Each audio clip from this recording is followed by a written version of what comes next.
अरे कभी सोचा है कि ट्यूबलाइट रोशनी कैसे देती है? स्विच ऑन करते ही रोशनी कैसे फैल जाती है?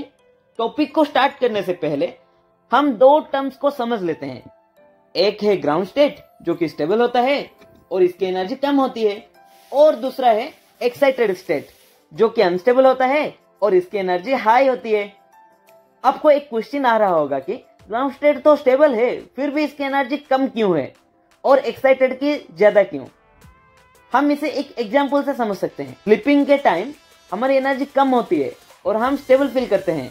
स्टेबल यानी अगर आपको 24 आवर्स सोने के लिए बोला जाए तो आप सो सकते हो, पर रनिंग के टाइम हमारी एनर्जी ज्यादा होती है पर हम इतना स्टेबल फील नहीं कर सकते हैं, यानी हम अनस्टेबल होते हैं, इसलिए आप 24 आवर्स रनिंग नहीं कर सकते हो। तो सिर्फ इतना ही याद रखो, ग्राउंड स्टेट का एनर्जी कम और स्टेबिलिटी ज्यादा, पर एक्साइटेड स्टेट का एनर्जी ज्यादा और स्टेबिलिटी कम।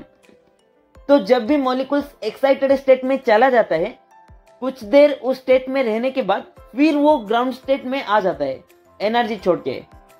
ट्यूबलाइट के अंदर एक ग्लास का ट्यूब होता है जिसमें थोड़ा सा मर्क्यूरी वेपर और आयरन गैस भरा होता है। जब स्विच ऑन करते हो, स्टार्टर और बैलेस्ट ट्यूब के दोनों साइड के फिलामेंट्स जैसे छोटे कॉइल्स को गर्म करते हैं। ये कॉइल्स गर्म होते हैं तो इलेक्ट्रॉन्स निकलते हैं और मर्क्यूरी के एटम से जाके टकराते हैं। यहाँ से मजा शुरू होता है। जब इलेक्ट्रॉन्स मर्क्यूरी एटम से टकराते हैं, यानी मर्क्यूरी एटम्स को एनर्जी देते हैं, तो मर्क्यूरी एटम्स ग्राउंड स्टेट से एक्साइटेड स्टेट में चले जाते हैं। पर ये एक्साइटेड स्टेट में ज्यादा देर तक नहीं टिकता, जैसे कि मैंने बोला था, इसलिए एटम वापस ग्राउंड स्टेट में चले आते हैं और एनर्जी के फॉर्म में वो यूवी लाइट छोड़ देते हैं। लेकिन ये यूवी लाइट हमें दिखती नहीं, तो रोशनी कैसे बनती है? चलो आगे देखो।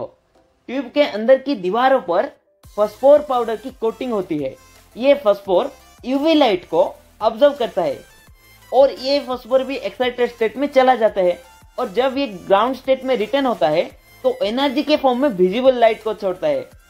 फास्फोर का टाइप डिसाइड करता है कि रोशनी नरम व्हाइट होगी या लाइट येलो, जैसे अलग अलग बल्ब्स के कलर होते हैं।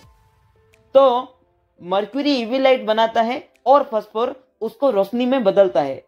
तो जब भी ट्यूबलाइट जलाओ, याद रखना इलेक्ट्रॉन्स मर्क्यूरी एटम्स को एक्साइट करते हैं, मर्क्यूरी यूवी लाइट छोड़ता है और फास्फोर यूवी लाइट को विजिबल लाइट में बदलता है।